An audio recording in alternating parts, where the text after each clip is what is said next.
I swear this is not an ad for Coke Zero. Just ignore this.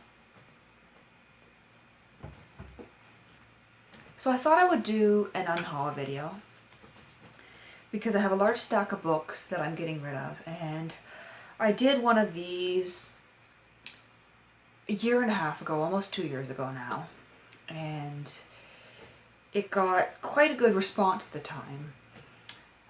And my unhaul videos tend to be a little bit different from what other people do for their unhauls. The vast majority of these books I have read.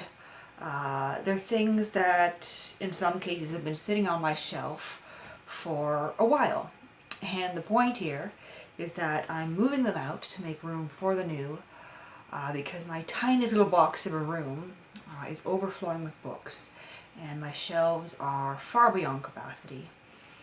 And I want to move some of the books that are stacked on the floor up onto the shelves.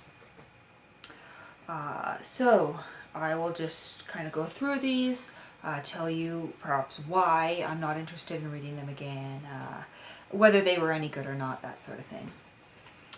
The first one I only got a few pages into, so this is one that I didn't actually read, and that is The Investigator by Margarita Kemlin. This is one that was sent to me by Glasgow Publications. And that would have been last winter. They sent me 2 books at the time, and the other one was called Alpine Ballad, I believe. And I really hated that book. That one was just bad. I don't know whether it was a problem with translation, but it was just not good. And this one wasn't really doing it for me either.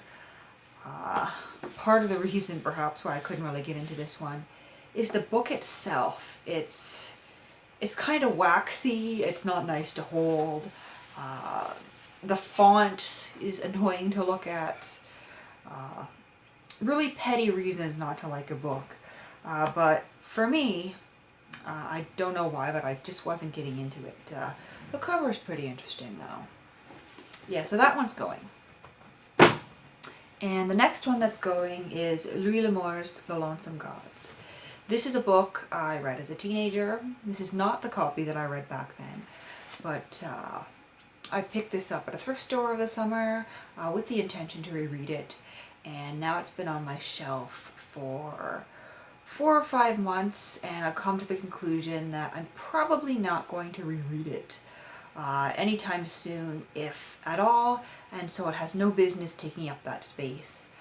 If I was going to read it, I would have started into it the week or the week after that I bought it.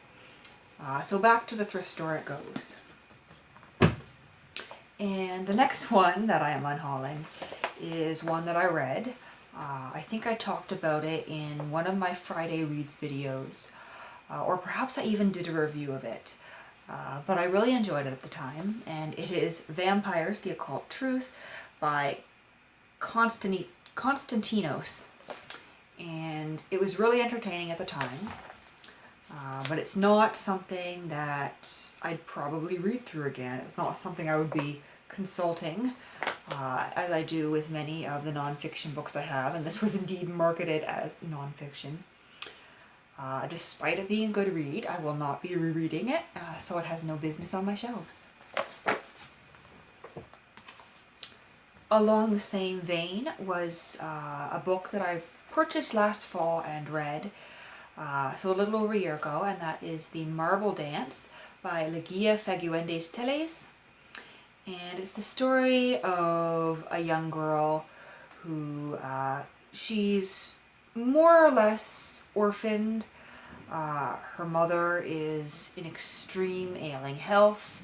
I can't remember whether she dies or not in this, but her father is well aware that he's not her father. And so she finds herself as the youngest, feeling a little bit of an outcast. Her mother, I think, has run off with someone else, causing a scandal. And so she just has a very, very unhappy childhood. And I don't remember much else. I remember thinking this is okay, it was pretty good, but it's not something I would be rereading. Yeah, so there's that. And then I've got a couple of Stephen King here. One of them is Firestarter by Stephen King, which I quite enjoyed, but it's not one of my favorites, and so I probably won't be taking the time to reread it. Plus, it's kind of a battered copy. Yeah, so it has no business on my shelf if I'm not going to be rereading it. Along the same vein is Gerald's Game, entertaining at the time, but it's quite graphic, and it's a bit of a psychological thriller. It's the sort of thing that you're kind of on edge reading it, but once you know what happens, you're not on edge anymore. I don't think I'd really want to sit down and read about sexual assault and child molestation and incest and dogs eating people for fun again in the future, you know, since I've already read it. So that's going.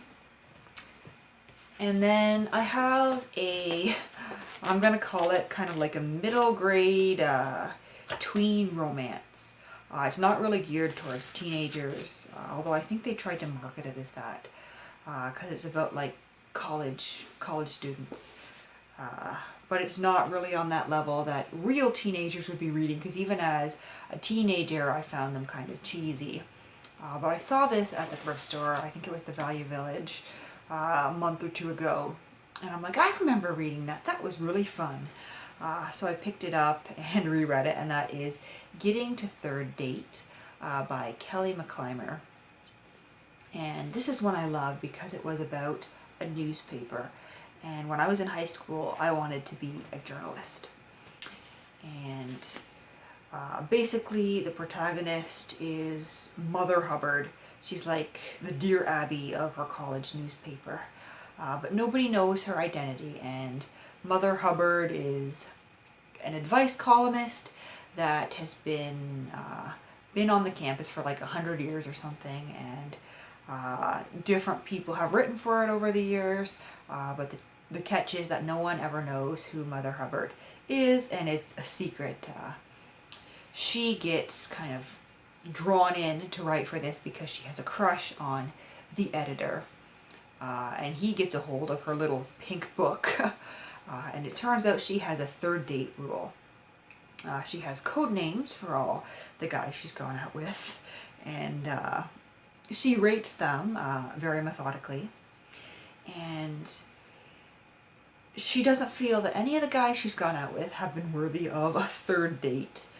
So her editor challenges her to stop being such an old maid and go out on a third date with some of these guys that she's had a second date with. So I thought it was fun at the time. It's absolutely ridiculous rereading it now.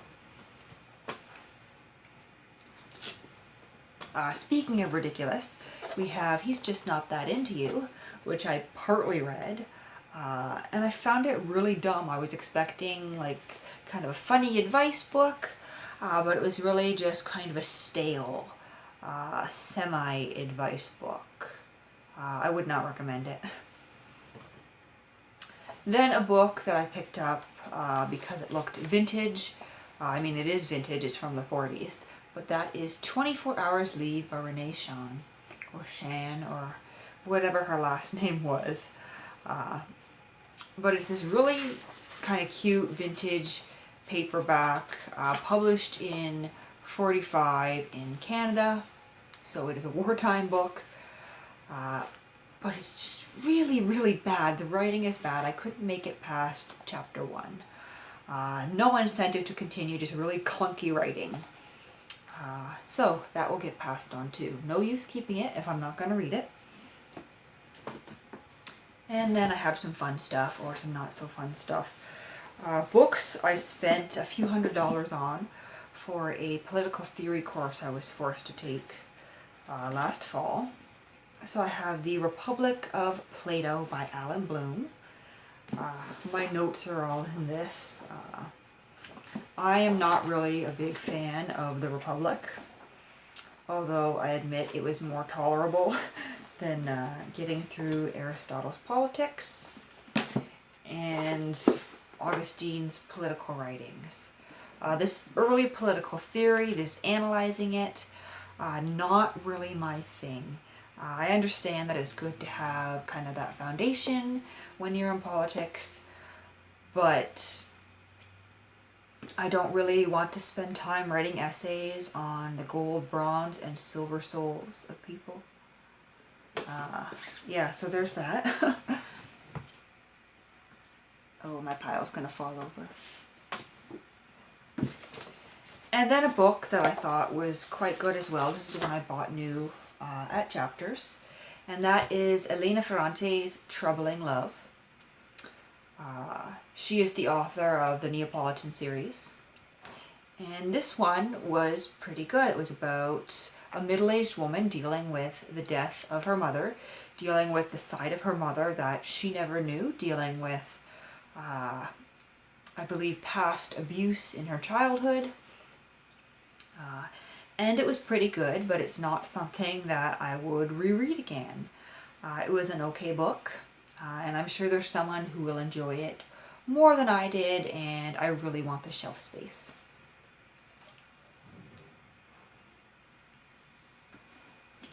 Also a thrift store find, The Time in Between, a memoir of hunger and hope by Nancy Tucker, about a young woman struggling with an eating disorder. I picked this up at the same thrift store at the same time as Girl Interrupted, and at the same time I picked up it's kind of funny story by Ned Vicini.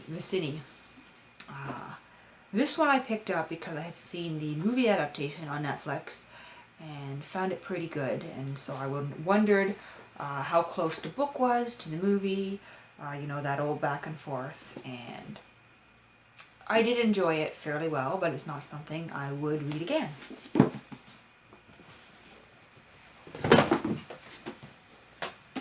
And then if you've seen my review of this, Turtles All the Way Down by John Green can be passed on. Enough said about that one. And then a book that I finished reading last week or the week before, and that is Henry Esmond by Thackeray. This one I really enjoyed too, but it's a slow burn, one of those ones that you kind of have to slog through some parts. Enjoyed it, would look pretty on a shelf, but not something that I'll probably want to read again, and so no place for it on my shelf. So that is my unhaul. Those are the books that I'm getting rid of. Hope you found that at least a little bit interesting. I enjoy doing that because it finalizes the fact that I am indeed moving those out of my room and out of my life, and I actually don't have more shelf space now because that was just a stack that was on the floor. But I'm going to continue to sort through the books I have and process and purge. Yeah. Once again, not a Coke advertisement. You see nothing.